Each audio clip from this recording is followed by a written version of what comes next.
It's 1934. At the Nuremberg rally, over 700,000 people gather, waiting in almost complete silence. The crowd holds its breath as a man steps forward, deliberate in his pacing, erect in posture, his presence alone commanding control. No weapons, no violence, just the power of charisma, a magnetic tool that compels obedience without force.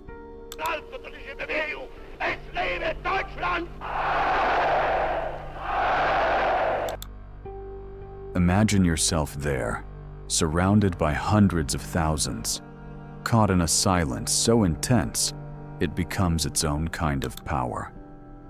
What would you do in that moment?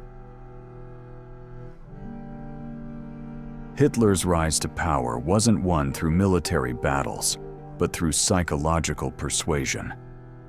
In 1923, Hitler attempted the beer hall putsch, a failed coup in Munich, where he tried to seize power by force.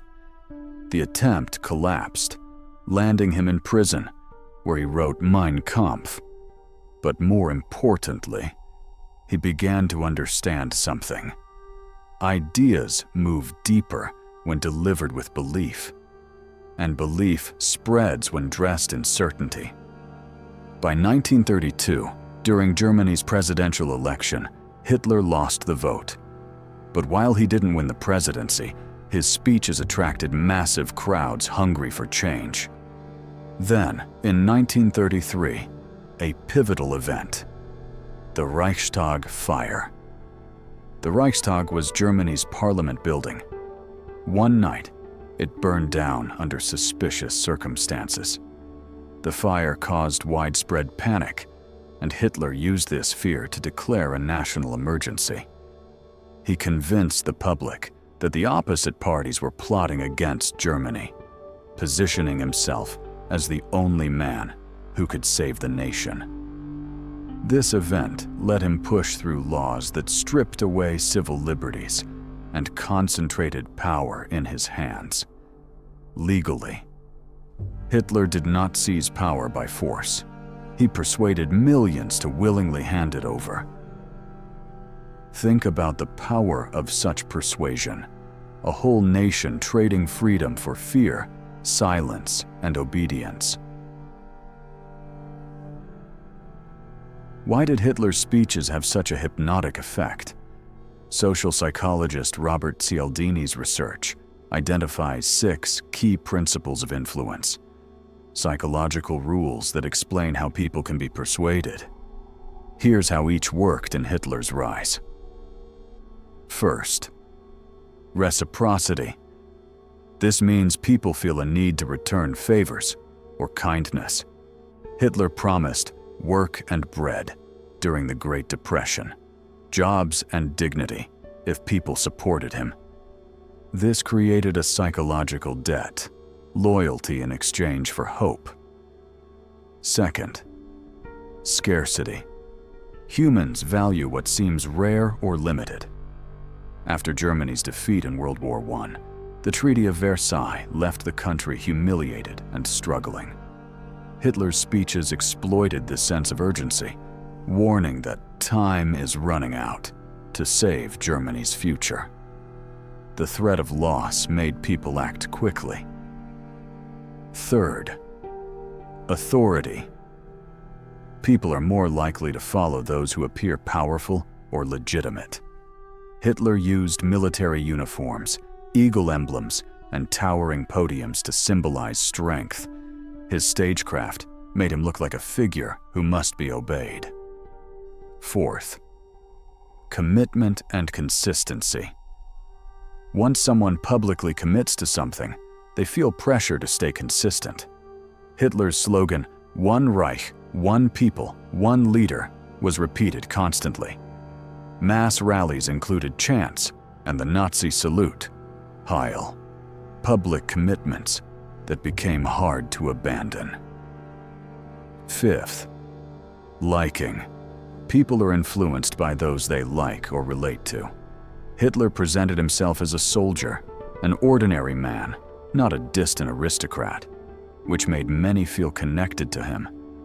Sixth and final, social proof. We look to others for clues on how to behave, especially in uncertain situations. Huge rallies with synchronized applause and flags gave the impression that everyone supported Hitler. This created social pressure to conform. These principles weren't mere tricks.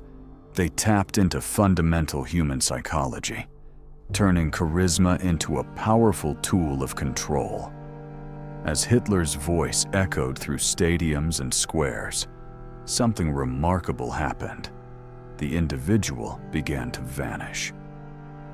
This is the psychology of mass persuasion. When people gather in large groups, they experience something called de-individuation.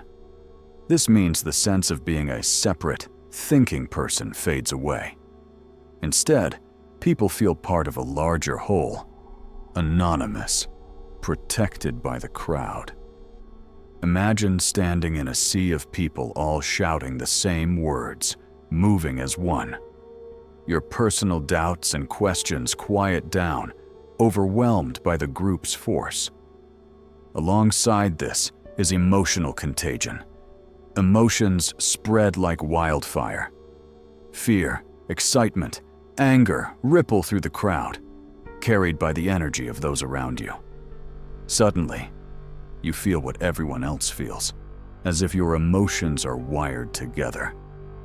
This feeds into something called cognitive load reduction. Making decisions alone can be exhausting. In a crowd, people rely on group consensus, which feels safer than doubt.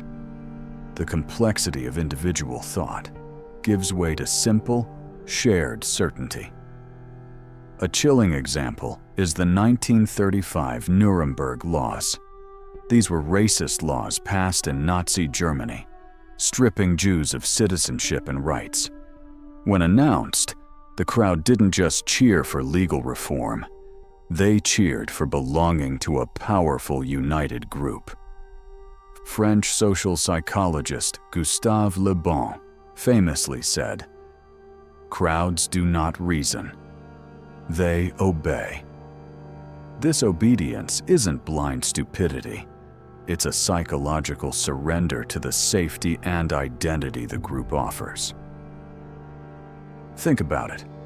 Have you ever felt caught up in a moment, swept away by a group's energy? What parts of yourself fade then, and why? Charisma, it's magnetic, almost magical. But charisma is morally ambiguous.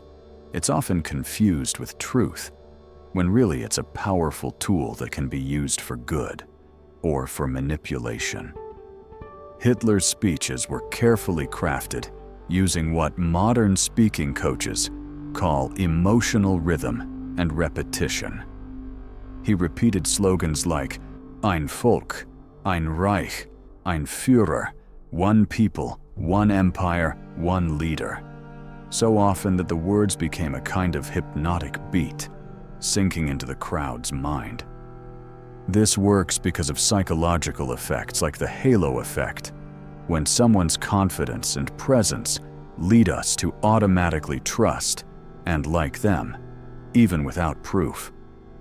But Hitler's charisma also showed traits from what psychologists call the dark triad, a cluster of personality traits including narcissism, Machiavellianism, and psychopathy.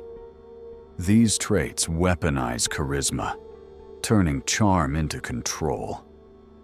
A historical moment that reveals this is the 1938 Anschluss, when Nazi Germany annexed Austria. Many Austrians welcomed Hitler with open arms, genuinely believing in his promises. This wasn't just political strategy. It was manipulation dressed as inspiration. Remember, manipulation doesn't feel like pressure. It feels like inspiration. Ask yourself, how often do we mistake charm for truth? and what happens when inspiration is used to control rather than uplift. The techniques that gave Hitler his dark power haven't disappeared. They've simply changed shape, adapted to new times and platforms. Today, charismatic leaders still invoke fear to unite or divide crowds. On social media, thought leaders use scarcity and urgency to capture attention. Limited time offers, breaking news alerts, and viral challenges create pressure to act fast. Influencer marketing thrives on authority mimicry. Experts in one field borrow symbols of trust, like lab coats or titles, to persuade beyond their actual expertise.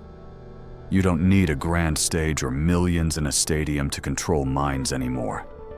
Just a platform, a phone, a screen is enough. Ask yourself, how often do you respond to urgency without questioning? Who holds your attention, and why? Return now to that 1934 Nuremberg rally. What did those hundreds of thousands of people hear that made them believe? It wasn't just words. It was a combination of silence and sound, presence and promise.